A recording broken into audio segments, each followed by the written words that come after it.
நிலத்தடி நீர் மட்டம் ஆழமா போயிட்டு இருக்கு. இதெல்லாம் கருத்தில் கொண்டு அவங்க ஒரு மருத்துவமனை வேணும்னு கேட்டாங்க. எல்லா ஆலைகளிலும் இப்ப டால்மியா சிமெண்ட் இருக்குன்னா அங்க ஒரு அரசு மருத்துவமனை மாதிரி அவங்க வச்சிருக்காங்க.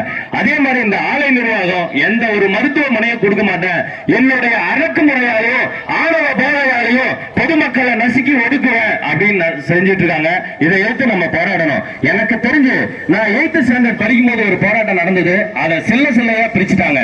ஆனா 25 ஆண்டுகளுக்கு அப்புறம் என்று தமிழ் பேரரசு கட்சி தலைமையில, அதாவது மாநில பொதுச் செயலாளர் கவர்மெண்ட் அவர்கள் தலைமையிலையும் அவருடைய வழக்கறிஞர் அவைத் தலைவர் சரவணன் அவர்கள் தலைமையிலையும் குடும்ப முடிமன்னன் ஐயா அவர்கள் தலைமையில் எடுத்திருக்கூடிய இந்த முதல் வெற்றி. அதான் சொல்லுவேன், இந்த போராட்டம் எப்படியாவது நடக்கக்கூடாதுன்னு அவ்வளவு போராடினாங்க. ஆனா இந்த போராட்டத்தை இந்த இடத்துல நடத்திய தீர்வு அப்படின்னு சொல்லி இங்க 100 பேர் வந்திருந்தா இது லட்சக்கணக்கான மக்களுக்கு எல்லா சேனல்லையும், என்கிட்ட மட்டுமே 320 யூடியூப் சேனல் வச்சிருக்கேன். அது இல்லாம ஏகப்பட்ட பேஸ்புக், இன்ஸ்டாகிராம், ட்விட்டர் அத்தனையிலையும் இது ஒளிபரப்பாகும். வெளிநாடு வாழ் தமிழர்கள் வர இந்த செய்தி இன்னைக்கு போகுது அப்படின்னா இந்த தமிழ் பேரரசு கட்சி எடுத்த ஒரு மிகப்பெரிய நடவடிக்கை. இதுக்கு நான் தலைவணங்குறேன். இந்த மாதிரி ஒவ்வொருத்தரும் அந்த மண்ணின் மைந்தர்கள் தங்களுடைய பிரச்சனைகளை முன்னெடுத்து போராடணும் அப்படின்னு வேண்டி விரும்பி கேட்டுக்கொள்கிறேன். அதுக்கப்புறம் பார்த்தா இந்த CSR ஃபண்ட் பொதுமக்கள் பயன்பாட்டுக்கு தான் கொண்டு வரணுங்கிறாங்க. அதுக்கான நடவடிக்கை விடணும். இவங்க ஒவ்வொரு ஆலை நிர்வாகமும் அதை இவங்க எப்பவுமே கொடுக்கறது இல்ல. நான் எதை செஞ்சாலும் அதை ஊழல தான் செய்வேன், யாருக்கும் கொடுக்க மாட்டேன், இங்க இருக்கிற சில கான்ட்ராக்டருக்கு மட்டும்தான் கொடுப்பேன் அப்படின்னு செய்யறாங்க.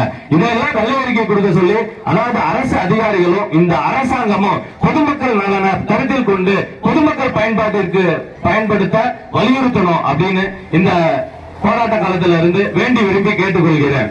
தமிழக வேலை தமிழருக்கு அப்படின்னு சட்டம் போட்டாங்க.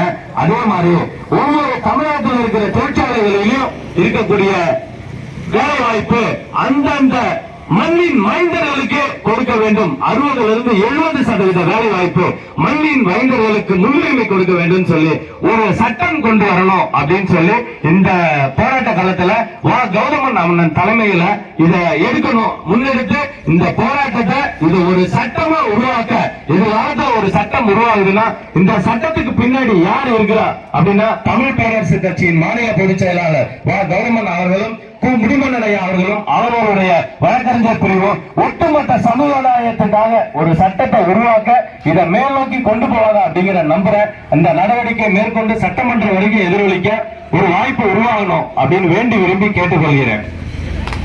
இதோடு எனது உரையை முடித்துக் கொண்டு உங்களிடம் இருந்து உங்களில் ஒருவனாக உங்கள் வீட்டு பிள்ளையாக விடைபெறுகிறேன். நன்றி, வணக்கம். வாய்ப்பளித்த அனைவருக்கும் நன்றி கூறி விடைபெறுகிறேன். நன்றி, வணக்கம்.